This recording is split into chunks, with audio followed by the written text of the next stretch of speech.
Welcome, everyone. Thank you for joining us for today's webinar. My name is John Bond, and I'm accountable for the sales and marketing at Medmont. For over 20 years, Medmont has been one of the leading providers in the specialty care eye space. We at Medmont are extremely excited to share with you today our second webinar of 3, introducing our new advanced topographer, Medmont Meridia. Today's session, titled as The New Medmont Meridia Advanced Topographer, New Imaging Benefits for Specialty Lens Practitioners, will be presented by Randy Kojima. Randy is the Clinical Research and Development Director for Precision Technology, based in Vancouver, Canada. He also serves as a research scientist and clinical instructor at Pacific University College of Optometry in Forest Grove, Oregon. Additionally, he is our clinical advisor at Medmont. Randy has published numerous articles and submitted posters on various contact lens related topics, as well as been a contributing author in several textbook chapters. He lectures globally and has a passion of sharing his insights, methods, and research with eye care colleagues from around the world.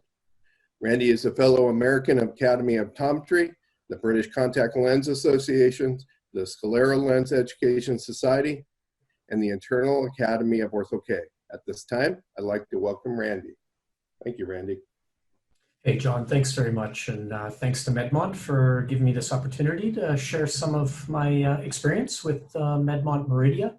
We've had one for about a year now, and we just love using it for everything related to specialty contact lenses. Now, of course, for those of you involved in dry eye, you're really going to enjoy Steph's lecture coming up next week. She's really going to focus in on those features that make this tool such a broad, incredible piece in your practice for so much more than just topography or just contact lenses. We're able to do quite a wide range of things with it. But today's talk today is really going to focus very much on the contact lens application, and we'll try to do that through various cases that recently popped up, and see if there's anything that we can learn from each one. So let's get started. And here's our first patient. What is there to learn from a very simple, very uninteresting spherical cornea? Well, let's talk about what we can take from the software that's useful to us related to any contact lens that we might fit. Well, let's first start with what we see. And looking at the color contours, what is it that you notice in this eye without seeing any of the metrics like the K readings or any shape data? What do you notice when you look at this topography?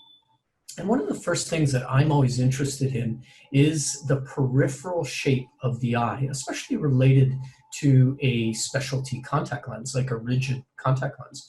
Where will a lens center based on where it lands in that far periphery of the cornea? So what we might do is highlight that green-yellow border. That's the approximate area where a large diameter GP lens would land, a corneal GP. And what you might notice is that white dotted circle is really well centered to the pupil and the center of the topography, telling us that if we were to place a rigid contact lens on this patient, chances are it's going to center really well. So that's kind of a helpful understanding, because if we see a highly displaced corneal cap that might suggest the lens won't center well, we won't be surprised if we go down the orthokeratology path and that lens wants to decenter. But here we see a very symmetric, well-centered eye. Now, what about the colors that we see distributed across this eye? One of the first things that you might do, at least what I'd suggest to do, is use what's called a normalized scale. And what that does is it distributes all of the colors that you can see across this particular eye and its related radii. So for this particular patient, the most blue, or the flattest we can read, is about 35 diopters. The steepest we can read is about 44 diopters. So that's a 9 diopter distribution of power. Very normal. When we're looking at diseased eyes, it's nice to look at something very quickly to tell us, are we on the border between abnormal and diseased? Is this a patient that we should think about cross-linking as an example? So that scale range can be helpful. Another thing that obviously stands out to us is just looking at the center contours and how we're really not distributing much power within the pupil or across the center 5-6 millimeters of the cornea. It's primarily two colors. It's about a half diopter separated. So imagine correcting this patient with spherocylinder refraction. This is going to be a patient you would expect should refract to a very high level of visual acuity because the central cornea is so normal in power distribution and simple. Now, of course, K readings are that value that we always want to default to. It gives us such great perspective on the corneal astigmatism of the eye. Clearly, this is a very uninteresting spherical cornea, median radii of 4350, so nothing crazy interesting there. But when we go to the eccentricity of the eye, it gets kind of more interesting on this case. We have a flat E of 0.65, meaning the cornea has a normal rate of flattening from center to periphery. Now, so what? Why do we care about the eccentricity of the eye? If we're thinking about corneal GP lenses, the higher the eccentricity is, the more the cornea flattens. So in corneal GP worlds, you would be thinking, I'm probably going to need a flatter peripheral curve system if my E value is much higher than the norm of about 0.65. Conversely, if you had an E value of, let's say, 0.45, much lower than the average, then you know the cornea has a lower rate of flattening, and therefore you may need a steeper peripheral curve system with your rigid contact lenses. And Ortho-K is another good example where maybe we need higher edge lift or lower edge lift based on whether the E value is median, high, or low.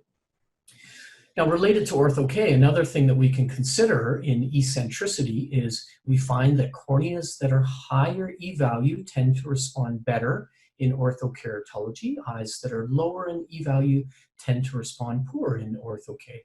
So if you're trying to get an 8 diopter effect out of a eccentricity of eye that's 0.3, probably not going to happen. If you're dealing with a high eccentricity eye like 0.7, 0.8, and you need an 8 diopter effect, then you got a much better chance of being able to achieve success. Now, when you compare the flat and steep E, you'll notice 0.65 versus 0.53.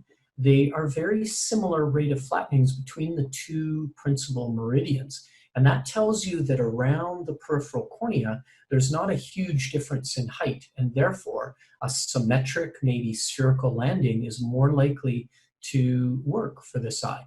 In other words, we probably don't need a toric or asymmetric landing. Now, another thing that we can look at are the disease detection indices. And obviously in this eye, nothing interesting to learn here, but when you see the disease detection indices light up in green, you know it's normal. When Medmont tells you they're yellow, they're suspect, they're nearing that threshold of abnormal. If you see them yellow, then you know that that's a patient over the threshold of abnormal and one that we should be looking at following in a more significant way, especially if it's a young patient and we're thinking about the possibility of cross-linking. What else could we look at? The pupil width is a helpful number. What if this is a patient that we want to fit with multifocal contact lenses? If we have a pupil size this big and an add power that kicks in at 4 millimeters, how are we ever going to provide this patient with the multifocality? If we're fitting this patient with orthokeratology and we have a 2.7 millimeter pupil and we need the aberrations and the defocus to kick in at around 4 millimeters, 5 millimeters, 6 millimeters, then we're not going to get the patient into that aberration or defocus that we need to slow down eye growth. So here, pupil size can be helpful to give us some guidance, especially when we're dealing with any kind of multifocality. Now, the sagittal differential is one of those numbers that whenever I'm using rigid contact lenses, I'm really interested in what that is. And because it tells us when do we need toric and when do we need a symmetric landing. And the threshold is about 30 microns.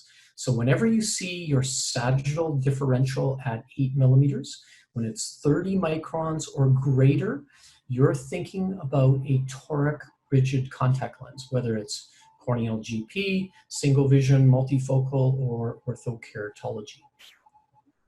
Now, another thing that the Medmont does that's really helpful related to specialty contact lenses is the estimated height attribute. And what this does is it's taken research that our team at Pacific University has done to understand the peripheral corneal shape. We can take the depth of the cornea and the peripheral the angle of the eye to predict the anterior chamber depth for scleral lenses. So in this case, I have the estimated height chord set at 15 millimeters. You can see that right here. And that is because the scleral lens I use is a 16.5 diameter lens that lands at 15 millimeters diameter. Its sagittal depth is determined at that 15 millimeter diameter. So if I want to choose the initial scleral lens based on the appropriate sagittal depth, then I set the chord here for the diameter of my scleral lens height measurement, and then the software will calculate for me across the 0-180 meridian, the 150, 330, and the 3210 meridian, the height that it's coming up with. And you notice that it's estimating the sagittal depth of the anterior segment across 0-180 is about 3,650 microns. The highest number across the 30-10 meridian, about 3,750 microns.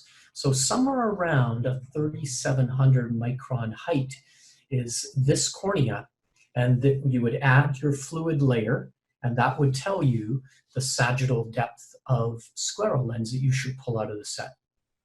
So for any of you that are scleral lens users, this can be a helpful starting point.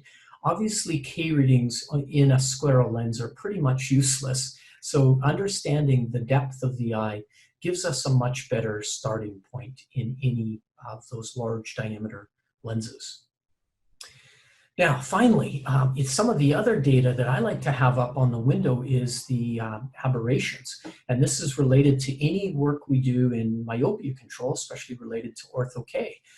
Research tells us that the more we increase spherical aberration, the more we increase coma, the better the myopia control. Now, this is a pre-fitting corneal shape, so these numbers are only helpful when compared with the post-Ortho-K values, but by having both of these numbers up when we compare pre versus post-Ortho-K, we can get a sense of how good a job are we predicting that we're going to do for myopia control. Now here's our second case, and in this patient, obviously a little more interesting, an astigmatic eye. Now what can we learn about a simple, regular, with the rule astigmatism? Well, first, let's talk about the coverage. If we're going to fit a corneal GP lens on this patient, then we want a fair amount of corneal coverage. And one of the benefits of the Medmont, of course, is that we get this large surface area of capture. And that's approximately, on this eye, 11.25 millimeters. So one of the benefits of using a small cone instrument is that its focal distance is short. So it's able to bring the cone very close to the eye and push the rings to the peripheral cornea. We get a large area of information on eye shape, eye power, and elevation. The Medmont composite eye is a unique feature that the Medmont topographer introduced a number of years ago that allows us to change fixation, push the ring data to the periphery of the peripheral cornea all the way around. Those photography images are converted to a colorized topography, and then a very complex algorithm will merge all of those images together to create a larger view of the eye. And so that gives us this very complete view of the cornea, generally limbus to limbus. Now imagine, related to scleral lens fitting, if you're trying to predict the peripheral corneal angle and how that angle runs through the limbus and into the sclera and can help us to predict the initial scleral lens depth, then having a composite map is highly valuable because it's going to do a better job of predicting this angle that forms in the peripheral cornea that tends to run into the limbus, well into the sclera, and it gives us a very good idea of the depth of scleral lens that we need. So a very helpful capture option. Now that's scleral for a huge lens, but think about it just for corneal GPs. What's your normal corneal GP diameter today? You know, how many of us are still using 9.2 or 9.5 diameter lenses? Today's corneal GP is 10.5 is a median diameter of lens. In orthokeratology, they're typically more like 10.6 to 11 millimeters. So having this large area of information gives us better prediction of the initial lens parameters. And in my opinion, the reason to get a Medmont related to specialty contact lenses is to have that information so that we have very accurate initial calculations of our specialty lenses. Cut down on chair time, improve the first fit response, improve the patient experience in your practice. Now, the single map capture does give us a very large area of information. It's very useful regardless. We get almost the entire cornea with that one single image. But if we're building a large diameter lens, it is helpful to get that composite eye capture. Now, when would you do one or the other? If you're doing a simple screening, if you want to understand the orientation of the astigmatism, is it regular, is it irregular, is it a diseased eye, what kind of post-surgical condition are you dealing with? If there's any basic understanding that you want of eye shape, power, or elevation, you can just use the single map capture. If you're wanting to build a specialty contact lens, a large diameter lens, a rigid contact lens, then you're going to use the composite map. It's really going to give you so much data so that you can build a more accurate initial lens. Now let's go back to this astigmatic eye. What can we learn from this cornea? Well, it's a slightly more astigmatic eye than we might call the norm. We have 2.86 diopters of corneal astigmatism. So certainly a patient we would expect to use a toric rigid lens. What else can we learn from this eye? Well, let's look at the sagittal differential. That was that number we talked about earlier. What this does is it looks at the height of the eye, not the radius of the eye, not the power of the cornea, but what is the height of the eye like a mountain? On the flat, then the steep, and the difference between those two sagittal depths will be the sagittal differential. This patient has a 78 micron difference between the height of the eye on the flat and the height of the eye on the steep. Now, remember earlier we talked about the threshold of using a toric rigid lens is 30 microns, and this patient has a 78 micron differential between the height of the flat and the height of the steep. So clearly, this is a patient that needs a toric corneal GP lens or a toric Ortho-K lens. And that certainly makes sense, doesn't it, with the high corneal astigmatism of almost 3 diopters. Well, let's use the contact lens software. And this is a function that we use all the time at the school. The benefit of this is it allows us to place a rigid contact lens on eye and model its fit, manipulate its parameters, create the best possible lens to cornea relationship before we either order a lens and wait for it to come in or put a diagnostic lens on eye and find out that we're either too steep or too flat. So the contact lens software allows us to place a lens on the eye in a theoretical environment. Now here is our symmetric spherical 10.5 millimeter lens on our pretty toric cornea.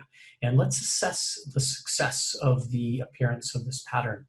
Now first, you might look at the apical clearance right in the center. We have about 20 microns of fluid under the center. So this is good. This is the appropriate fluid under a rigid contact lens so that you and I can just make out the fluorescein between lens and cornea. The second thing we want to see is we want to observe along the flat meridian of the eye how the lens lands down, hopefully at 3 and 9 o'clock, as we see here. At 3 o'clock, you see your touchdown point. At 9 o'clock, your touchdown or alignment. So this is good. The lens will the lens will land far out in the periphery of the cornea. It should be laterally stable because you've placed that bearing far out on the cornea. Then secondly, because it's along the horizontal meridian, the lens shouldn't move laterally, and with the blink and gravity, it should be moving up and down, creating good tear exchange. Now here is the steep axis, and on our very toric cornea, you notice the challenge of fitting a spherical lens on this very toric eye. We're going to have boatloads of fluid underneath 12 and 6 o'clock. So our contact lens is most likely going to be just rocking back and forth across that steep meridian. So what lens do we need to best serve this patient's interest in rigid contact lenses? And of course, a toric lens. So let's place a bitoric lens on eye in the software. Across the flat meridian, let's maintain that same relationship. About 20 microns of apical clearance, landing at 9 o'clock, landing at 3 o'clock. So across this meridian, you're looking at the tear layer profile underneath that contact lens. Now, when we switch to the steep axis and using a toric lens that has a much steeper, a much deeper vertical meridian, we now create a lens that has a relationship that's more even all the way across. Notice 20 microns at the optic zone junction here, and a little under 20 microns at the optic zone junction here. So now our contact lens doesn't have all that fluid and all that depth that it can rock back and forth against the cornea. We should create a more stable fit. And here's the lens that we ordered and placed on eye based on the Medmont contact lens software. And this is the Medmont Meridia imaging using the cobalt light in the software. And this allows us to now use the instrument like a slit lamp, but also as a tool to take an image or to take a video that we can document the fit or that we can share with the lab if we feel that modifications are necessary. One thing that you'll notice is that the way the Meridia illuminates its both white light, the cobalt, and the myopography is you get this really beautiful illumination across the entire field. So you don't have that slit lamp like one single source or angle of light illumination. You really get a beautiful illumination across the entire field. So it's really an exceptional imaging device. And like I say, a really good topographer. It just also does really good imaging as well. Now, one of the benefits that I think is maybe most significant to practitioners who aren't very experienced with building specialty contact lenses, it's kind of nice to collect the information and be able to share it digitally with the lab so that they can construct the appropriate lens from that information. Or in this case, if we've had a starting point in the lens, now I can send the topography and the fluorescein video or images to the lab. I just highlight the data I want to send. It creates that one single export file you see here, and then we email it off to our lab consultant and they can assist. Now imagine trying to share a PDF of your values, of your images or your outcomes.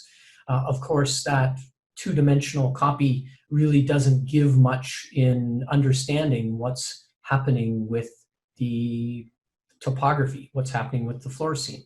You know, being able to send a live video, being able to send the digital topography so that the lab consultant can upload it to their Medmont software and build the cornea in 3D space, and also use the contact lens software the way you did and see if there's any manipulation that can improve the outcome. So being able to digitally share these Medmont export files is a really valuable function. Let's take another case. Here we've got another pair of astigmatic eyes, and we notice that that hot meridian appears to run from one side of the eye to the other. So while this is a with the rule astigmatism, it's also a limbus to limbus astigmatism. Now, what does that mean relative to us fitting a specialty contact lens on this patient? Well, let's look at that. Now, the first question you might ask looking at these topographies, is this patient a good candidate for orthokeratology?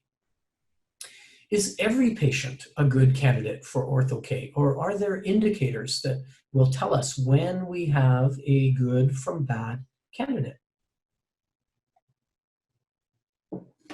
Excuse me.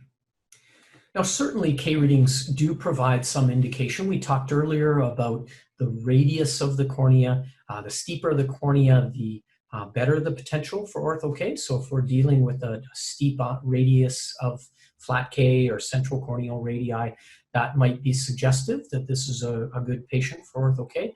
If we had a 40 diopter cornea and a -6 RX, it might be tougher to get that 6 diopters of refractive change. So here we see a pretty median cornea, 43/50 on the one eye, 43 on the other. We look at the astigmatism, 1.5 diopters on the right and 2.5 on the left. Certainly the right eye is within a very predictive and easy range. Left eye is certainly doable, but you know that it will be slightly tougher as a higher astigmatism in Ortho-K. Remember, we talked about eccentricity. That is the rate of corneal flattening from the center of the eye to the periphery. The higher that change, the better the potential for Ortho-K. On the right eye, this patient has a 0.66 E-value, very normal. So again, a good candidacy for Ortho-K. On the steep meridian, you'll notice a bigger differential between the flat and the steep. 0.66 on the flat, on the steep, 0.35.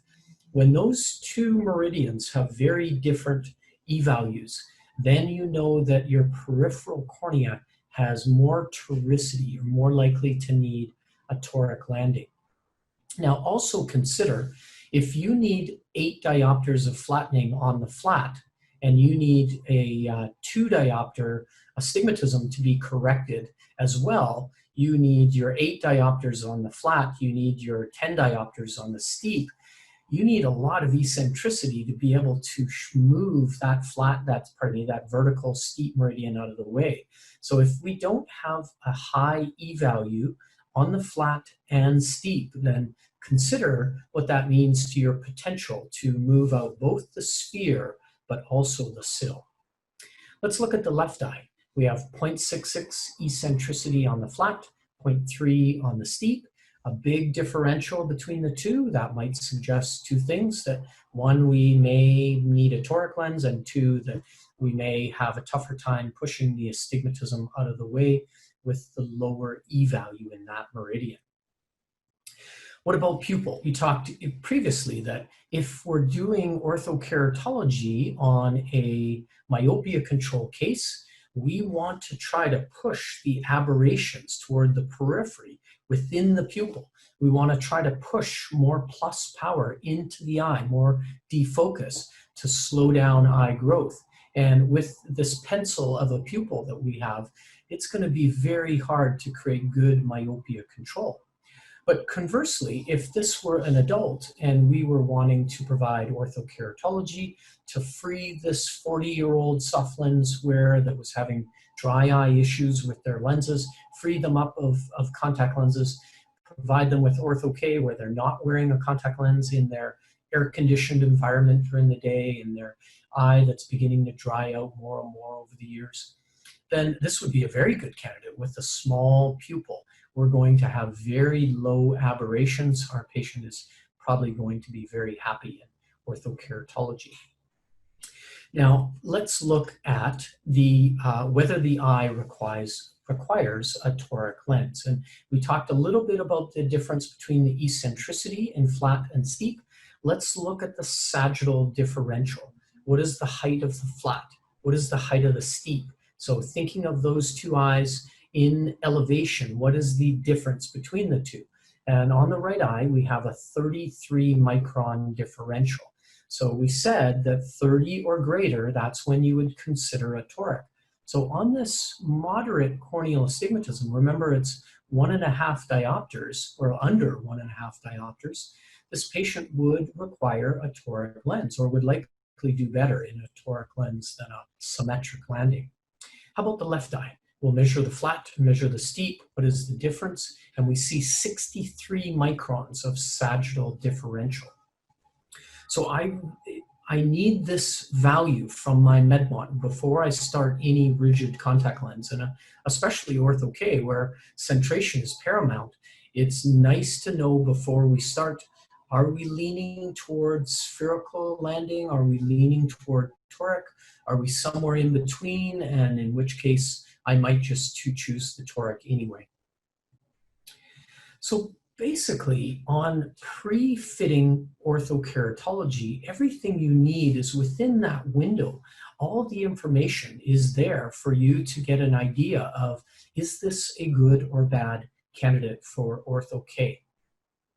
Now that's the metrics. What if we look at the topography itself? When you look at this map, does this tell you that this is a good patient for Ortho-K or not? And I want you to look at the corneal displacement. Look at how the contours change from center to periphery. Imagine where a rigid contact lens is going to find its alignment on the peripheral cornea. And is that peripheral cornea centered to the pupil or the visual axis? So let's draw a couple circles around that green-yellow border that we see in the periphery. And you will notice in both eyes, we have a fairly displaced corneal cap, let's call it, in relationship to the pupil and the visual axis. So that tells us before we start that centration for this patient may be a challenge. When that lens goes on eye and it finds its equilibrium, because we have a slightly displaced cornea, that lens will similarly follow that displacement. Now, this is an axial map. We could also use the tangential map to see that same displacement. But the elevation map does tell a very key story here. You know that red is where the elevation of the eye is very high. A rigid contact lens is not going to move in the direction of the greatest elevation where there's going to be that resistance. It's going to move where the elevation is the lowest, toward the lowest point on the cornea, where it has the least resistance. So when we look at these two eyes, in terms of the elevation map, one would expect our contact lenses to want to ride temporal, away from the red, and ride inferior toward the lowest point of elevation on the eye. So I don't think, looking at both the axial and the elevation map, that we're going to have perfectly centered bullseyes. And that's helpful to know before we start, because we won't be trying to modify the lens or creating multiple visits to the office trying to improve the centration when really the lens has found its equilibrium on this eye, and we're not going to be able to change what's there. Now, a question, as we begin to start Ortho-K, how do we build a lens for this patient? What would be the method that you would use to construct an Ortho-K lens? Well, let's use something called the ideal eye. And this is where Medmont converts the topography into a symmetric surface between the two principal meridians. Now, the reason why you might do this is it does a very good job of predicting the fluorescein pattern of your Ortho-K lenses. I don't use the Ideal Eye on conventional GPs. They're less sensitive to microns. We can miss in a corneal GP by a lot more than we can in an Ortho-K lens. For instance, we talked about how a corneal GP, we would desire to have about 20 microns of fluid under the center.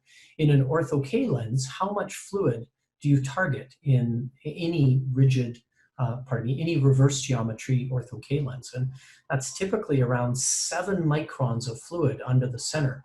So we don't want to miss by too much, or we risk the contact lens coming into touch with the eye. So I use this Ideal Eye because what it does is it smooths over the horizontal and vertical meridian, or the flat and steep meridian, and it will give me a very good idea if my Ortho-K lens decenters even a little bit what the fluorescein pattern might look like. So then, once I've got my Ideal Eye, I'm going to select the lens that we're going to use. In this case, we might use the B-free lens. I'll enter in the RX, and the software will calculate for me the appropriate starting point. Now, I have the ability to select a symmetric or a toric lens. In this case, the default is a symmetric. And what can we learn about the fitting of this theoretical pattern? Well, let's start with the flat meridian of the eye. And here we see across this blue axis, the flat meridian, we've got our lens that lands down at 9 o'clock.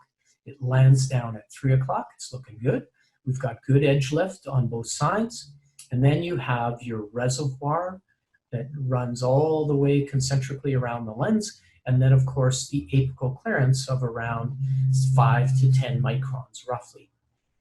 Hey, this is looking good, right? We've got a good Ortho-K starting point. Lens is landing at 3 and 9 o'clock. We've got good, healthy edge lift on both sides. We've got that reservoir to change the peripheral corneal shape. And we've got that base curve that comes close to the corneal surface without touching. So this is an ideal Ortho-K lens. Well, let's go to the steep meridian, and you'll notice along the vertical, in this case steep axis, your alignment zone is hanging over 40 to 90 microns above the eye surface. So where we want our contact lens to be near to in alignment, that lens is hanging so far off the cornea that a centered fit, a lens that's stable, is unlikely. A lens that's comfortable is unlikely. And a lens that will produce the hydraulic force is also not expected from this kind of relationship. What do we need to do? And of course, we need to build a toric lens. So on the flat meridian, we want that same relationship. Whatever the parameters of lens are across this meridian, I want to preserve that.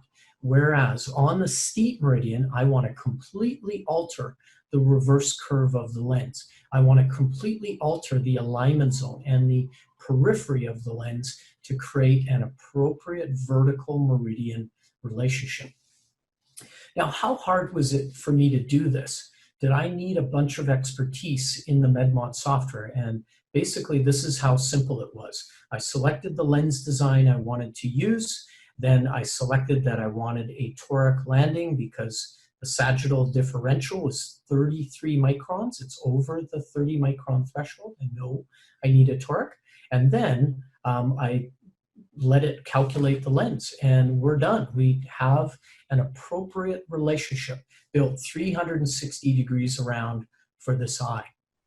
So this is how you'd use the contact lens software to build your Ortho-K lens. Or if you don't want to use the contact lens software, if you want to use the accuracy of the Medmont topography and let your lab just build the entire lens, then you create that digital export file, send all of that information off to the lab. They can reconstruct the eye in 3D. They can drop the lens on the cornea using their software and determine the appropriate parameters of lens. So a very efficient way of building a ultra specialty contact lens like a reverse geometry Ortho-K lens.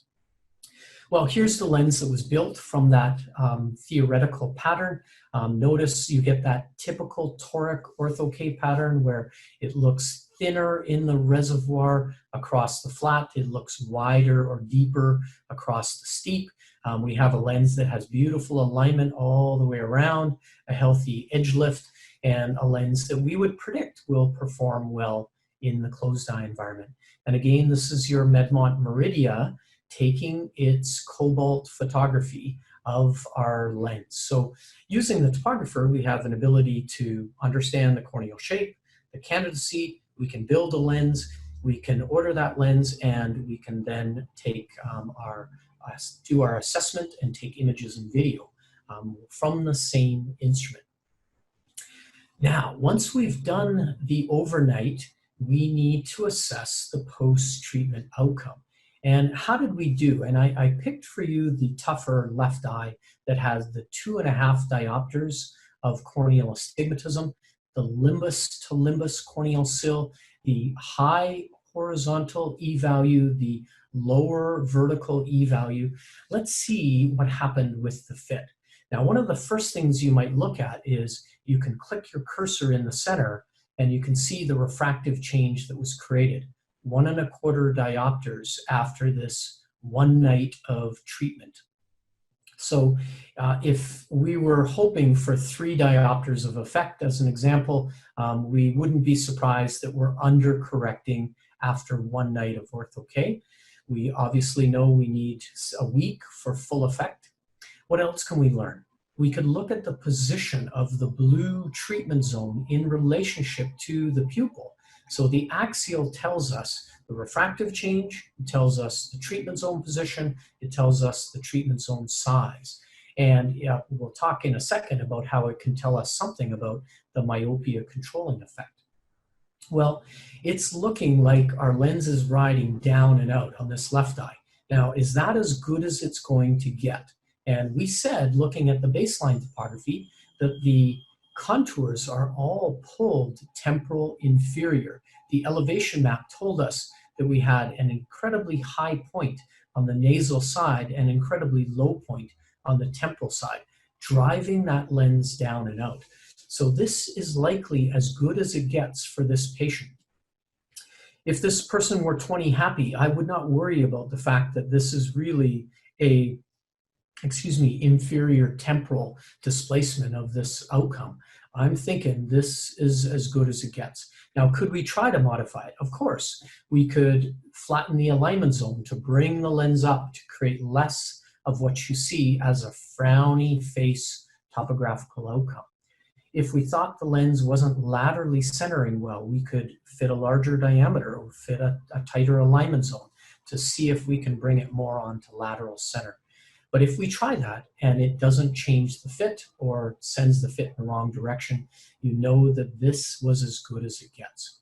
Now, I just want to focus in for a second. Here's your pupil. Right in the center of your pupil is your visual axis, your focal point for the patient. Now look at the blue treatment zone, that yellow dotted line. Notice how decentered it is in relationship with the pupil. Then you get a really good idea from this, the axial map, where your treatment zone is in relationship to what you like as the visual axis or the pupil centration. So axial is for visual cues. The tangential tells you where the lens was in the closed eye environment. And we do that by, again, looking at where the pupil is in relationship to this red ring. This yellow is defining where the red ring of the paracentral steepening is on the epithelium. And that's created by the reservoir, the suction force of the lens. That creates this ridge that you see here. Now, there's another ring that we can look at in Ortho-K post-treatment, and that's the blue ring. This is where the lens touches down on the eye surface, creates its alignment with the peripheral cornea. So we can tell by the red ring and the blue on the tangential map where our contact lens is centering in the closed eye environment. And again, riding down and out, most likely because the corneal cap is displaced down and out, and the elevation map is telling you that it's going to resist going nasal, and its path of least resistance is inferior. So inferior temporal is probably where it's going to go. Now we could look at the astigmatism pre-treatment and post-treatment, and you see this 2.5 diopter pre-treatment corneal cylinder was not pushed out of the way post-treatment. We have 1.84 diopters of corneal cyl. Now this was only one night. We need more days of effect to see what happens here. But if we don't push this astigmatism out of the way, we won't be surprised. The baseline cornea showed limbus to limbus corneal astigmatism. The baseline cornea showed us a much lower E value in the vertical meridian. Both those things together telling us that this is a slightly more challenging case. So we may not be able to push that cylinder out of the way. But again, I keep going back to this, forgive me for beating a dead horse, but this is where being able to send the digital files, your pre-treatment, your post-treatment, your fluorescein pattern, digitally to the lab, and they can assist. What do they feel is the best way to approach trying to squeeze out more effect? Is it to use a flatter base curve to cornea relationship, more suction force, more hydraulic force? Is it to alter the landing of the lens to change centration or to change how it traps that hydraulic force in? Changing the optic zone size. What are the ways that the lab feels is the best approach to try to modify this outcome?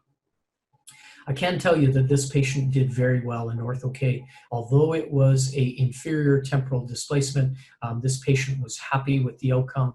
It was one lens to achieve success in both eyes, even on that higher astigmatism on the left eye. Now, just for a second, while we're talking about Ortho-K, let's make sure we talk a little bit about myopia control. And when we're looking at our post-treatment outcomes, we want to make sure that we are sending this patient off with this Ortho-K lens for the next 6 months or a year, knowing that we're doing a pretty good job of both Ortho-K and myopia control. Now, as an orthokeratologist, I'm happy that my blue treatment zone on the axial map is centered. That will provide the patient with likely good quality of acuity, good AM to PM vision. Now, is this good myopia control? And what you might look at is here in the center, the most minus is down here on the graph. That's where we create our foveal correction. And we want that change to be equivalent or slightly higher than the refractive change. So in this case, we have a 3.09 diopter RX change very close to the center, and that's creating a appropriate refractive change for this patient if we're a 3 diopter myope. However, when you look at the periphery, as we move away from center, you notice that that effect is lost very quickly, and we're going down to a much lower power as we reach this dark gray area. That's the pupil. This dark gray is the pupil that Medmont is defining.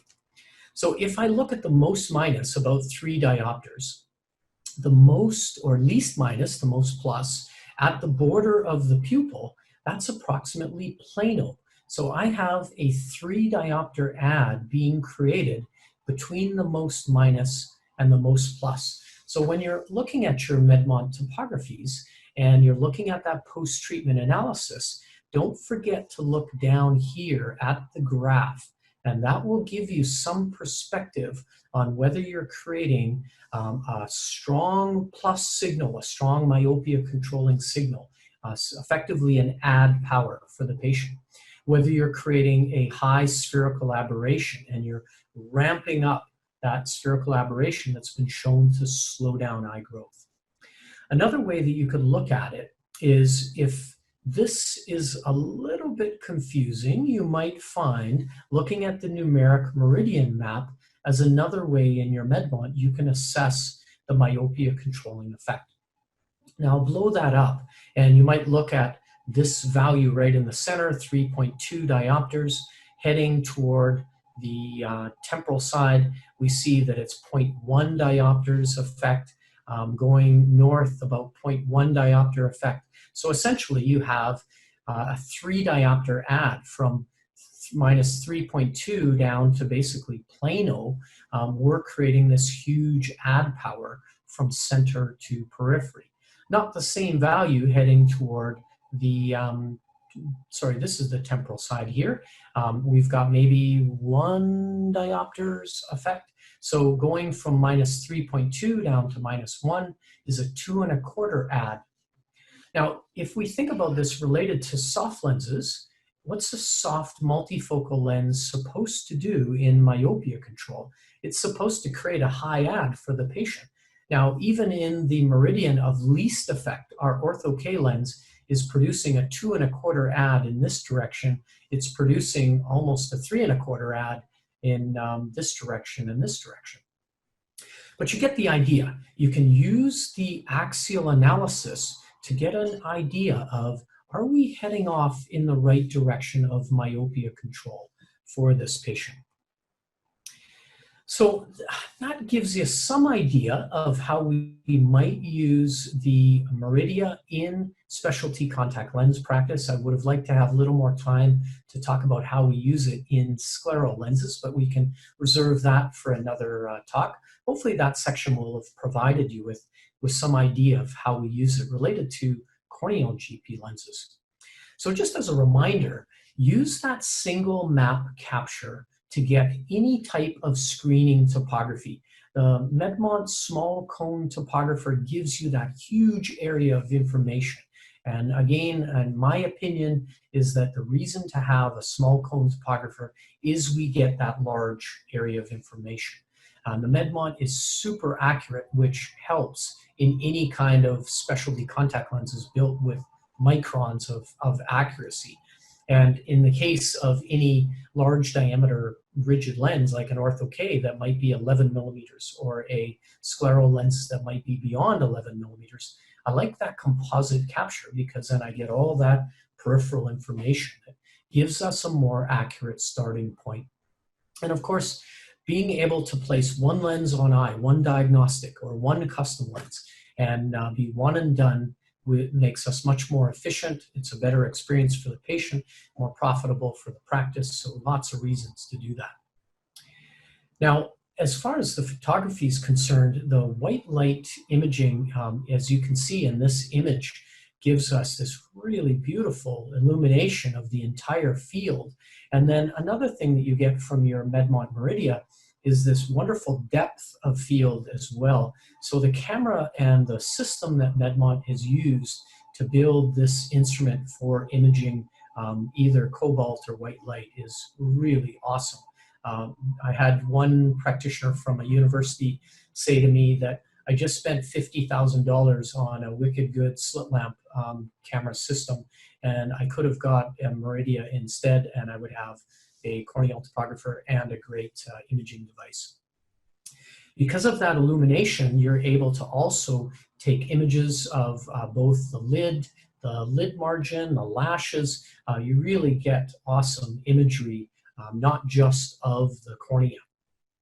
And the white light photography is great for all of your contact lenses, soft included. In this case, we have a scleral lens with a bubble underneath it, and we notice those markers used to determine whether we have the right diameter. And because the markers are falling within the visible iris in some places, I can email this image off to the lab and ask them to resize this lens appropriate for this particular eye. Then, of course, in the fluorescein analysis and video, then we've got a tool that we can both document, we can analyze, and we can share with the lab. So a really great tool. Again, notice the illumination across the entire field. It's really not this one axis that you get good illumination, and there isn't any shadowing that we often see, especially in our scleral lenses. So the Meridia does a really great job. In your Ortho-K lenses, we probably need this kind of imaging the most, where we're trying to create those finite little changes to create the perfect outcome. being able to, again, share this with the lab is a valuable tool. Now, the Meridia is not just a topographer using those Placido rings. We can do some things related to dry eye analysis. We can analyze the surface fluid rather than the eye shape. And that gives us the ability to do non-invasive tear film breakup time testing and to understand the entire, or virtually the entire cornea and the surface quality of that reflection. So this topography tool that also does imaging is also a dry eye tool. And I know Stephanie Wu is going to go over that in next week's session, so I won't spend a great deal of time on it. You can also do tear meniscus height imaging, which again is helpful when you're building your dry eye analysis for this eye. Mybography, another imaging option that the Meridia provides using that infrared light. And again, we get this wonderful imaging across the entire surface of the meibomian glands. Then, if we take all of that imaging together and put it together with grading scales, there's the option within the Medmont Meridia to assess your grading scales based on the Efron scale or the Brian Holden Vision Institute scale. So you've got some flexibility within the software itself in building your dry eye report. So you would select all of the images that you want to use to compile in your report. That can be done super easily with the thumbnails. Then you enter in the data that you feel that you're dealing with. Is my tear film breakup time X amount of seconds. I enter it in here. The software will tell us yellow being somewhere in between suspect of dry eye, red obviously being where we're over the threshold or feel that this is a very strong indicator of dry eye, and green where we have normal values. That data that we use to build the dry eye report can be used to, is used to print out and provide the patient with an understanding of the entire assessment of their dry eye disease and the reasons and the rationale for the treatment that you're recommending for this patient. So a really valuable tool as a whole. And I'm excited for Stephanie's talk next week to learn how she uses it in her both dry eye and specialty contact lens practice. Now finally, field of view, you'll notice for both the topography, the white light, the fluorescein, the mybography is really an awesome diameter. And then of course we have this high res image that we can zoom in and zoom out of to assess areas that we really want to focus in on. So a really impressive camera that's being used in this instrument. So you really have this incredible tool in Medmont Meridia where you have possibly the best corneal topographer, certainly based on the comparison of the E300 versus the Meridia. The data is the same, and we know the E300 was a really awesomely accurate instrument. So for building of your specialty contact lenses, this should be the most accurate and efficient tool that we could possibly use to build lenses. We've got a tool that does dry eye assessment. We've got a tool that images our fluorescein of lenses or of the eye, the naked eye by itself. Is there staining on the ocular surface? Is there staining on the conj? So, wow, what a tool this is, and we just love our Medmont Meridia at the school and at the research center. Hey, so thank you everybody for logging in to be with us. I hope that this session has had value. I'm going to pass this off to John to explain to us what's coming up in the next session with Stephanie Wu. So again, thank you everybody. John? Thank you, Randy. This completes our second webinar out of a series of 3. And as Randy has indicated, Stephanie Wu will be with us next week. I'd just like to thank you, Randy, and thank you, audience, for your time and attention tonight.